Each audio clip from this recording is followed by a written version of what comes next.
All India बार examination, जिसे popularly AIBE exam के नाम से भी जाना जाता है, इस एग्जाम को लेकर काफ़ी सारे स्टूडेंट्स के मन में काफ़ी सारे क्वेरीज, काफ़ी सारे डाउट्स है। जैसे कि मैं अभी अपने 5th सेमेस्टर में हूँ, क्या मैं इस एग्ज़ाम को दे सकता हूँ, या मैं अभी अपने 6th सेमेस्टर में हूँ लॉ के, क्या मैं इस एग्ज़ाम को दे सकता हूँ या दे सकती हूँ।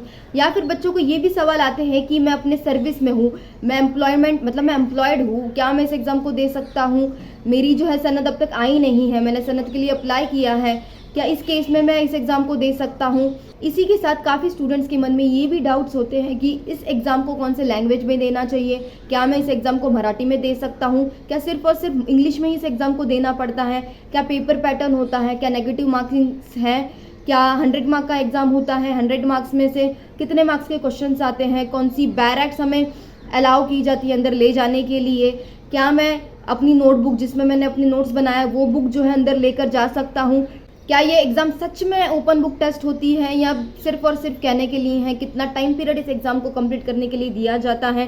मैं अगर 2 साल मेरे कंप्लीट हो चुके हैं अपनी LLB को करके, क्या इस समय मैं एग्ज़ाम दे सकता हूँ, बिकॉज बार काउंसिल के हिसाब से तो 2 साल के अंदर इस एग्ज़ाम को क्लियर करना पड़ता है। तो इन सारे ही सवालों के जवाब आपको आज इसी एक वीडियो के अंदर मिलने वाले हैं, तो मेक श्योर करना आप इस वीडियो को एंड तक वॉच करें ताकि आपसे कोई भी इंपॉर्टेंट पॉइंट जो है वो मिस ना हो जाए। एंड अगर आप एक ऐसे स्टूडेंट हो जिन्हें इस एग्जाम के बारे में काफ़ी ज़्यादा नॉलेज है लेकिन वो कंफ्यूज है कि सिलेबस क्या है, तो डिस्क्रिप्शन में टाइम स्टैम्प है, आप टाइम स्टैम्प पे क्लिक करके आप वो वाला पार्ट सिर्फ देख सकते हो। या फिर कोई ऐसा बच्चा है जिसे एलिजिबिलिटी क्राइटेरिया को लेकर क्वेश्चन है, तो वो एलिजिबिलिटी क्राइटेरिया के डिस्क्रिप्शन में टाइम स्टैम्प पे क्लिक करें एंड जो है वीडियो वॉच कर सकते हैं उसी पार्ट का। तो यही मैं कहना चाहती हूँ कि डिस्क्रिप्शन में टाइम स्टैम्प दिया हुआ है, जिस भी पार्ट को लेकर आपको डाउट है आप उस पार्ट पे क्लिक कीजिए एंड वो वाला पार्ट देख के फ्री हो जाएगी। लेकिन मैं अभी भी यही सजेस्ट करूंगी कि आप जो है वीडियो पूरा वॉच करें ताकि आपको ज़्यादा अच्छी एक क्लियरिटी मिल जाए। Okay, so now let's finally start with the video. So I believe किसी भी एग्जाम को देने से पहले हमें उसकी इंपॉर्टेंस पता होनी चाहिए। तो फर्स्ट पॉइंट हमारा यही है कि AIB एग्जाम देने की क्या इंपॉर्टेंस है, तो इसी को हम फर्स्ट पॉइंट के अंदर डिस्कस करते हैं। तो देखो, जैसे ही हमारी LLB कंप्लीट हो जाती है, हमने 3 ईयर LLB की हो या 5 ईयर LLB की हो, जैसे ही हमारी LLB कंप्लीट हो जाती है उसके बाद सबसे पहला काम हम ये करते हैं कि हम सनद के लिए अप्लाई करते हैं। बिकॉज विदाउट सनद हम किसी भी क्लाइंट को, यानी कि हम एज ए एडवोकेट अपीयर नहीं हो सकते, हम हमारे नाम के सामने advocate as a prefix use नहीं कर सकते। तो इसीलिए हम क्या करते हैं, सनद के लिए अप्लाई करते हैं। आई होप, मैं इस वीडियो में सनद के बारे में आपको नहीं बताने वाली, लेकिन आई होप कि आप सभी को पता है कि हम सनद के लिए अप्लाई क्यों करते हैं। तो सनद के लिए हम अप्लाई करते हैं बार काउंसिल ऑफ इंडिया के अंदर। बार काउंसिल ऑफ इंडिया के हर स्टेट में ब्रांचेस हैं, मैं यही कहूँगी ब्रांचेस हैं। तो अगर आप जिस भी पर्टिकुलर स्टेट में रहते हो, सपोज आप गुजरात में रहते हो, तो आप कहाँ अप्लाई करते हो सनद के लिए, बार काउंसिल ऑफ गुजरात के अंदर। अब यहाँ पर जो महाराष्ट्र के अंदर बच्चे हैं वो कहाँ अप्लाई करते हैं, bar council of Maharashtra office के अंदर अप्लाई करते हैं, राइट।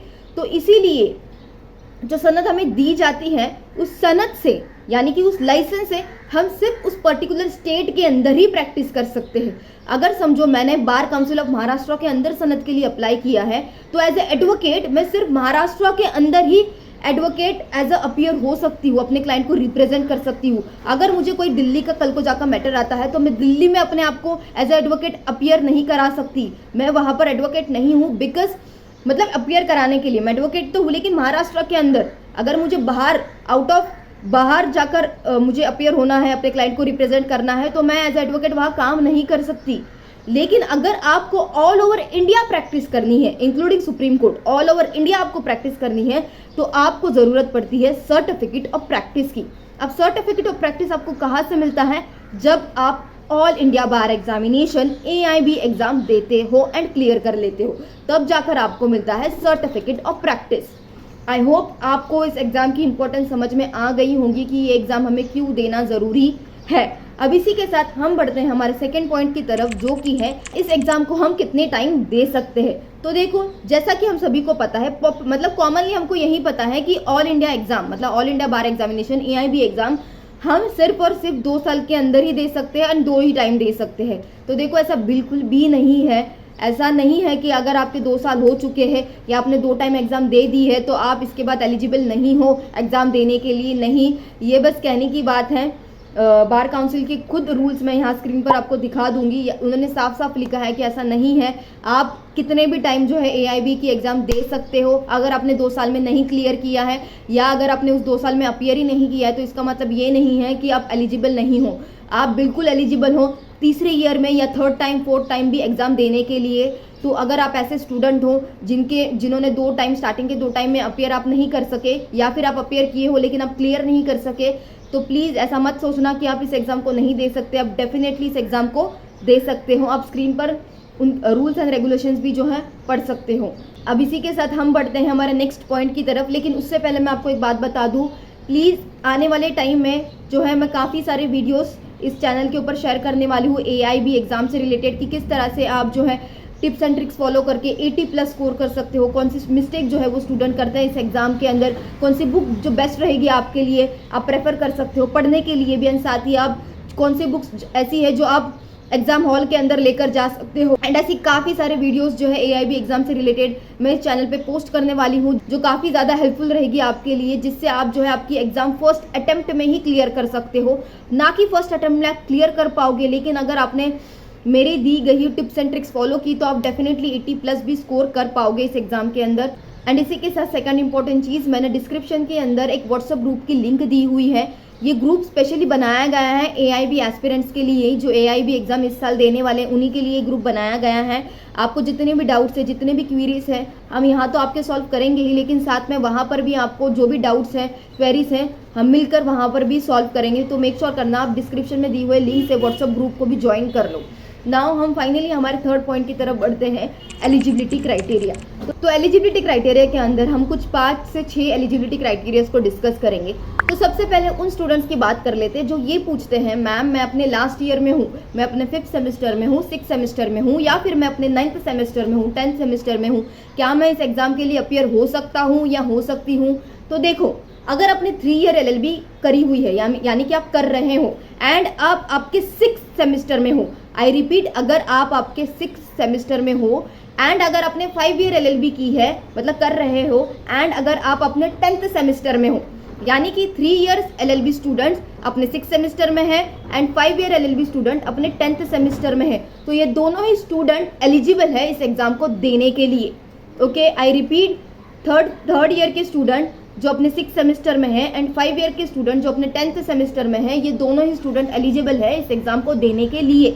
लेकिन अगर आप अपने 5th सेमेस्टर में हो, लास्ट ईयर में तो हो, लेकिन अगर आप अपने 5th सेमेस्टर में हो या फिर अगर आप अपने 9th सेमेस्टर में हो तो आप ये एग्जाम नहीं दे सकते। आई रिपीट, अगर आप अपने 5th या 9th सेमेस्टर में हो लास्ट ईयर के तो आप ये एग्जाम नहीं दे सकते।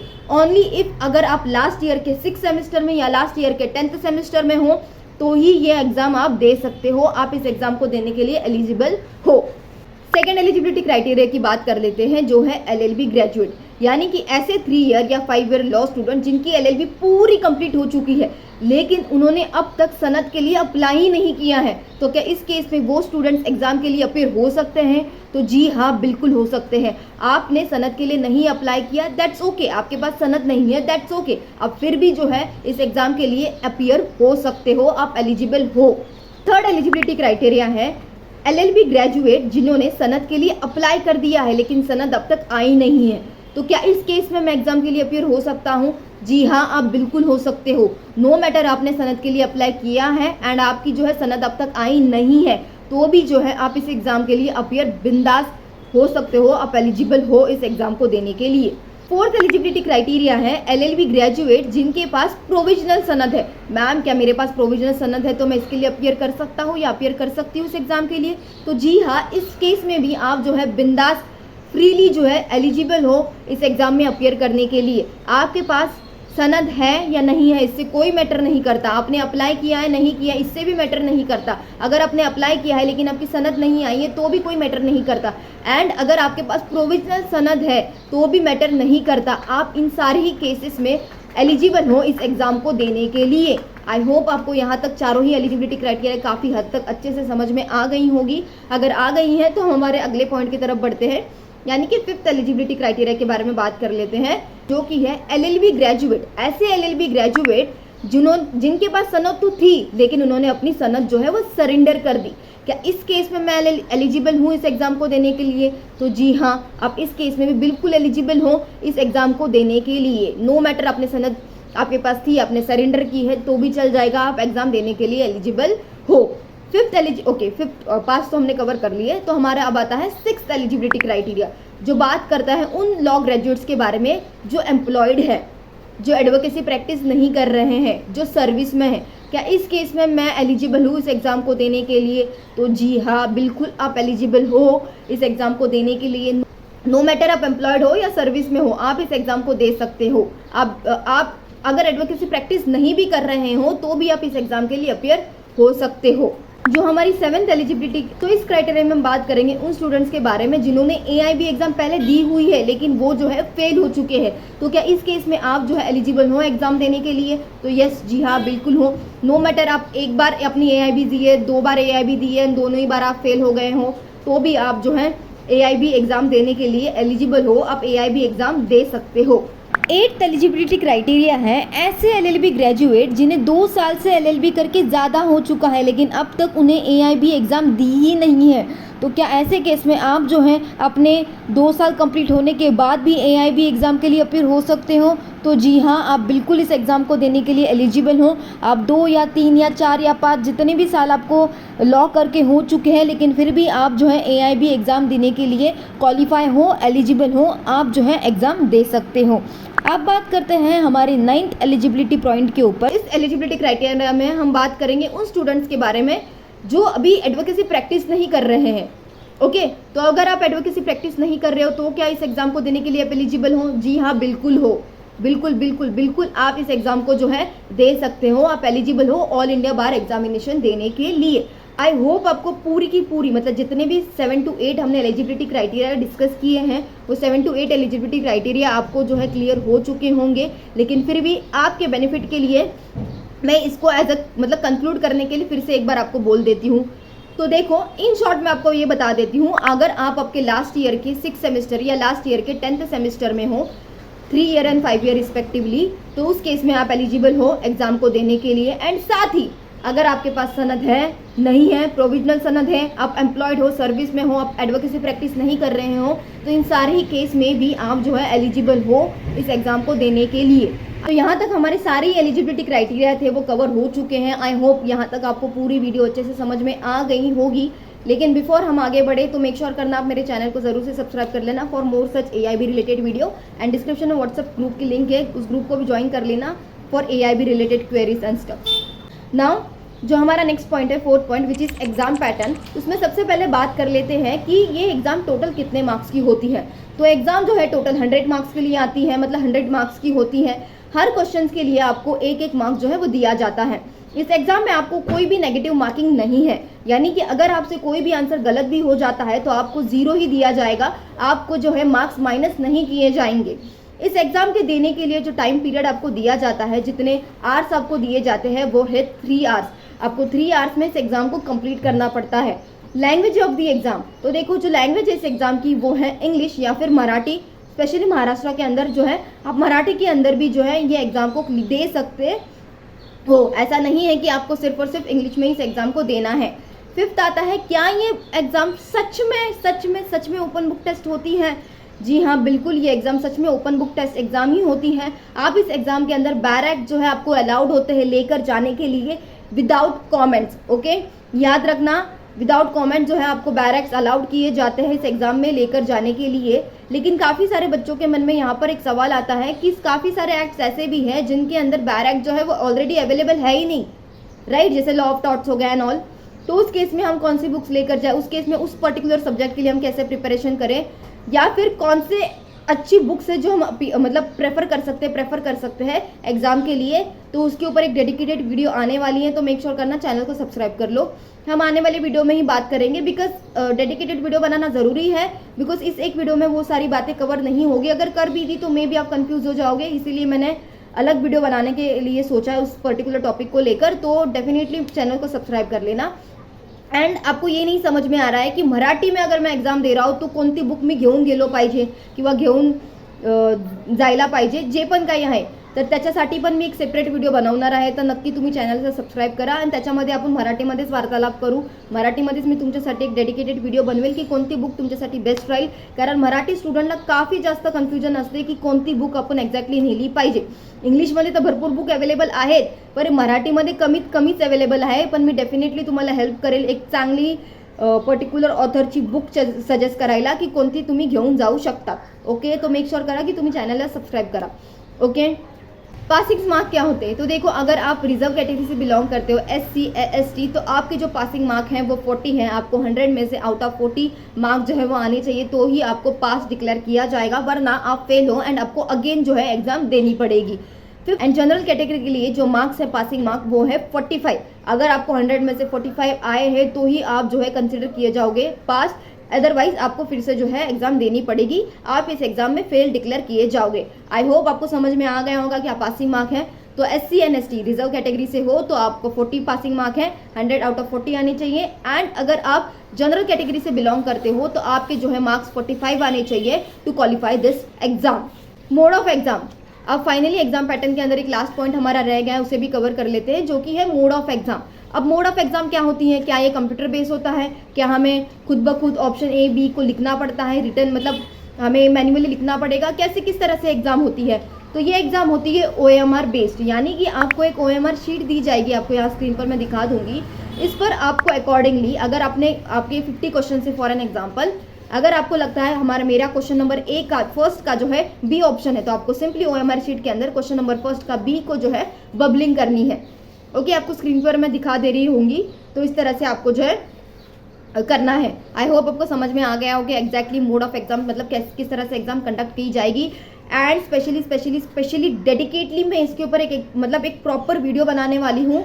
देखते हैं आगे चल के कि किस तरह से आप एग्जाम के अंदर मतलब पूरा एक एग्जाम का सेटअप आपको मैं क्रिएट करके बताऊंगी कि किस तरह से जो है आपको क्वेश्चन पेपर दिए जाते हैं, किस तरह से आपको OMR शीट दी जाती है, क्या क्या उसके ऊपर फिल करना पड़ता है, ताकि आपका जो टाइम है वो सेव हो. तो इसीलिए डेफिनेटली आप मेरे चैनल को सब्सक्राइब कर लो आने वाली वीडियोस के लिए. तो अब बात करते हैं इस वीडियो के एंटायर वीडियो के 5th पॉइंट की तरफ. 5th पॉइंट के ऊपर जो कि है सिलेबस. तो आपको स्क्रीन पर जो है एक एक करके सिलेबस आपको दिख रहा होगा. तो ये टोटल 19 से 20 टॉपिक्स है, सब्जेक्ट है जो आपको एग्जाम के अंदर पूछे जाते हैं. अब इसके लिए एग्जैक्टली आप किस तरह से प्रिपरेशन कर सकते हो, क्या क्या आपको टिप्स एंड ट्रिक्स फॉलो करनी चाहिए, ये सारी ही हम आने वाले वीडियोस में डिस्कस करेंगे. कोई भी बात ऐसी कोई भी चिंता मत करना कि किस तरह से होगा एंड ऑल. एंड अगर आप काफ़ी लीनियंटली ले रहे हो इस एग्जाम को, तो प्लीज़ ये गलती बिल्कुल मत करना. लीनियंटली लोगे तो कहीं के नहीं रहोगे, आप एग्जाम में फेल हो सकते हो, आप क्वालिफाई नहीं कर पाओगे. सिंस आपको ऐसा लगता है कि ओपन बुक टेस्ट है तो क्या हुआ, मैं तो इजीली क्लियर कर दूंगा. नहीं, ऐसा बिल्कुल नहीं होता. वहां पर जाके तुम ब्लैंक हो जाओगे. जितना ओवर कॉन्फिडेंस तुम अभी हो वही कॉन्फिडेंस तुम्हारा काफ़ी लूज हो जाएगा एग्जाम हॉल के अंदर बैठकर. तो डेफिनेटली ऐसा गलती मत करना कि इस एग्जाम को लीनियंटली लो, और ऐसा भी मत करना कि काफ़ी स्ट्रेस में लो. मीडियोकर मतलब मीडियम लेवल पे लो इस एग्जाम को. सारी चीज़ें अगर आप अच्छे से प्रिपरेशन करते हो तो आप अच्छे से क्लियर भी हो सकते हो. तो प्रिपरेशन की टिप्स एंड ट्रिक्स के लिए चैनल को सब्सक्राइब कर लेना.